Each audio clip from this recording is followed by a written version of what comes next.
കോട്ടയം പള്ളിക്കത്തോട് ഇളംപള്ളി ശ്രീ ധർമ്മശാസ്ത്ര ക്ഷേത്രത്തിലും ശബരിമലയിലെ വാതിൽപ്പാളി എത്തിച്ചിരുന്നുവെന്ന് ഭാരവാഹികൾ. 2019 മാർച്ച് 10-ന് ക്ഷേത്രത്തിൽ പൂജകൾ നടന്നിരുന്നു. പൊതുസമ്മേളനത്തിൽ നടൻ ജയറാം പങ്കെടുത്തു. ഇളംപള്ളി ക്ഷേത്രത്തിൽ നിന്നാണ് വാതിൽപ്പാളി ശബരിമലയിലേക്ക് കൊണ്ടുപോയതെന്നും ക്ഷേത്രം പ്രസിഡന്റ് ഉണ്ണികൃഷ്ണൻ മീഡിയ വണ്ണോട് പറഞ്ഞു. കൊണ്ടുപോയത് 2017 ഇപ്പം നമ്മൾ 18 മണി കയറി ചെല്ലുമ്പം കാണുന്ന ആ 2 മണി നമ്മുടെ ക്ഷേത്രത്തിൽ നിന്ന് കൊണ്ടുപോയതാണ്. ഇവർ തന്നെയാണ് അന്നും അതിൻ്റെ സ്പോൺസർമാർ. അതിനുശേഷമാണ് 2019 ഈ വാതിൽ കൊണ്ടുവന്നത്.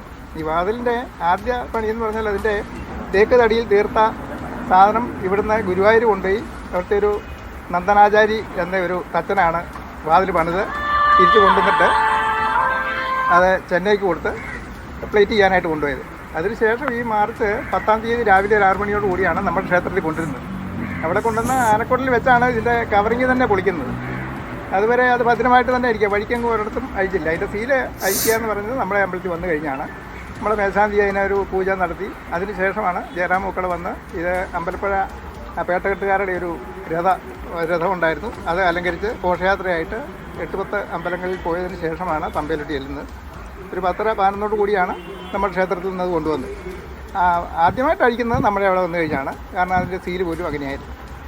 ദേവസ്വത്തിൻ്റെ അനുവാദമൊക്കെ ചോദിച്ച് വാങ്ങിച്ച് ദേവസ്വത്തിലെ ജീവനക്കാരുണ്ടായിരുന്നു, നമ്മുടെ പഴയ MLA പത്മകുമാർ ഉണ്ടായിരുന്നു, വിവിധ ആൾക്കാരുണ്ടായിരുന്നു. ജോസി ബാബു ചേരുന്നു. ജോസി, വിവാദവുമായി ബന്ധപ്പെട്ട് പല പ്രതികരണങ്ങൾ വരുന്നുണ്ട്. ഇപ്പോൾ ഈ ക്ഷേത്രം ഭാരവാഹികൾ പറയുന്നത് എന്തൊക്കെയാണ്?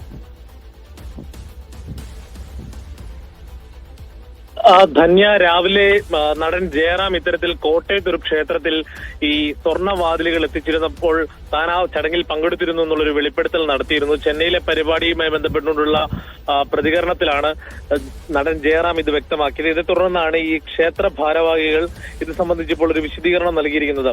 ഇളംപള്ളി ശ്രീ ധർമ്മശാസ്ത്ര ക്ഷേത്രത്തിലെ ഉപദേശക സമിതി പ്രസിഡന്റ് ഉണ്ണികൃഷ്ണൻ നായരുടെ പ്രതികരണമാണ് വന്നിരിക്കുന്നത്.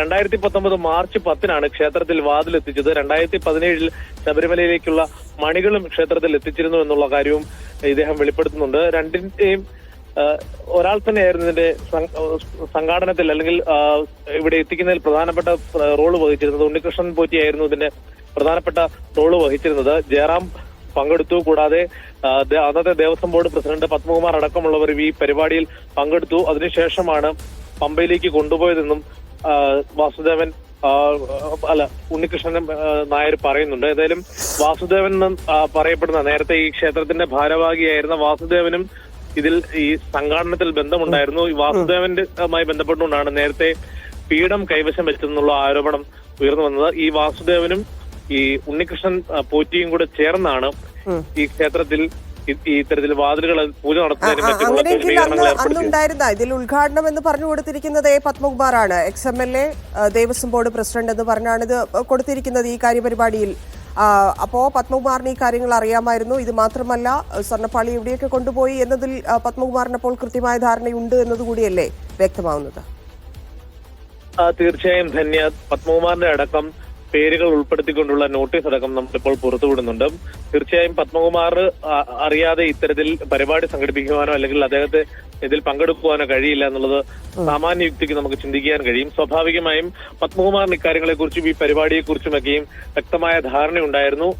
ദേവസ്വം ബോർഡ് പ്രസിഡന്റ് എന്ന സ്ഥാനം ഉപയോഗിച്ച് തന്നെയാണ് ഈ പരിപാടിയിൽ പങ്കെടുത്തതും ദേവസ്വം ബോർഡിന് കൃത്യമായ അറിയിപ്പ് നൽകിയിരുന്നതായും ഈ ക്ഷേത്ര ഭാരവാഹികൾ പറയുന്നുണ്ട്. അതുകൊണ്ട് തന്നെ ഇതിന്റെ ഉത്തരവാദിത്തത്തിൽ നിന്നും ഇങ്ങനെ ഈ സ്വർണ്ണ വാതിലുകൾ ഇവിടെ എത്തിച്ച് പ്രദർശിപ്പിച്ച് അല്ലെങ്കിൽ ദർശനത്തിന് അവസരമൊരുക്കി സ്വീകരണം ഒരുക്കിയ പരിപാടി സംഘടിപ്പിച്ചതിൽ അന്നത്തെ ദേവസ്വം ബോർഡ് പ്രസിഡന്റായ പത്മകുമാറിനടക്കം വ്യക്തമായ പങ്കുണ്ട് എന്ന് വ്യക്തമാക്കുന്നതാണ് ഈ പരിപാടിയുടെ ചിത്രങ്ങളും അതോടൊപ്പം മാത്രമല്ല ഏതാണ്ട് ഒരു 5ഓളം ദേവസ്വം ബോർഡ് അംഗങ്ങളും ഇതിലുണ്ട്, മെമ്പർമാരും.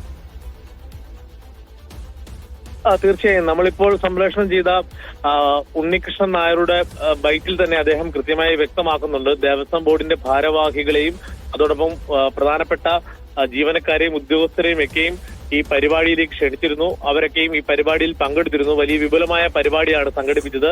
രഥയാത്ര എന്ന നിലയിലാണ് ഇവിടെ നിന്നും ഈ പരിപാടിക്ക് ശേഷം വാതിലുകൾ പമ്പയിലേക്ക് കൊണ്ടുപോയത്. അവിടെ സ്ട്രോങ് റൂമിൽ ഒരു ദിവസം സൂക്ഷിച്ചിരുന്നതായും ഈ ഉണ്ണികൃഷ്ണൻ നായർ പറയുന്നുണ്ട്. എന്തായാലും ഇപ്പോൾ ഈ ശബരിമലയുമായി ബന്ധപ്പെട്ടുകൊണ്ട് ഇത്തരം വിവാദങ്ങൾ ഉണ്ടാകുന്നതിൽ വലിയ ആശങ്കയാണ് ക്ഷേത്ര ഭാരവാഹികൾ അറിയിക്കുന്നത്. ആ നിലയ്ക്ക് തന്നെയാണ് ഇത്തരത്തിൽ ഒരു പ്രതികരണം നടത്താൻ തയ്യാറായതെന്നും ഉണ്ണികൃഷ്ണൻ നായർ പറയുന്നുണ്ട്. എന്തായാലും ഇപ്പോൾ ഈ സംഭവവുമായി ബന്ധപ്പെട്ടുകൊണ്ടുള്ള വിശദീകരണം നൽകിയില്ല എങ്കിൽ തങ്ങൾ കൂടി അതിന്റെ ഒരു പ്രതിസ്ഥാനത്ത് അല്ലെങ്കിൽ തങ്ങൾ പ്രതിരോധത്തിലാകുമെന്നുള്ളൊരു കാര്യം ക്ഷേത്ര ഭാരവാഹികൾ മനസ്സിലാക്കുന്നുണ്ട്. അതുകൊണ്ട് തന്നെയാണ് അവർ ഈ കാര്യത്തിൽ വിശദീകരണം നൽകിയിരിക്കുന്നത്. എന്തായാലും ഉണ്ണികൃഷ്ണൻ പോറ്റി എന്ന വിവാദ നായകൻ, ഈ കേസുകളുമായി ബന്ധപ്പെട്ടുള്ള വിവാദ ഇടപാടുകൾ നടത്തിയിട്ടുള്ള ഉണ്ണികൃഷ്ണൻ പോറ്റിയും അതോടൊപ്പം തന്നെ വാസുദേവൻ എന്ന് പറയുന്ന ഇവിടുത്തെ പള്ളിക്കത്തോടുള്ള ഒരു ബിൽഡറും അടക്കം ഈ സ്പോൺസർമാരുടെ പട്ടികയിലുണ്ട്. ഈ 5 പേരാണ്, ഇവരുൾപ്പെടെ 5 പേരാണ് ഇതിന്റെ സ്പോൺസർമാർ എന്ന നിലയിൽ ആ നോട്ടീസിൽ പേര് ചേർത്തിരിക്കുന്നത്. ഇവരുടെയൊക്കെയും ഇടപെടലിലും അതോടൊപ്പം തന്നെ അനുമതിയോടും കൂടി ആണ് ഈ പരിപാടികളും സ്വീകരണ പരിപാടിയും അടക്കം സംഘടിപ്പിച്ചതെന്നാണ് ഇപ്പോൾ ഉണ്ണികൃഷ്ണൻ നായർ വ്യക്തമാക്കുന്നത്. ധന്യ. ശരി ജോസഫ്.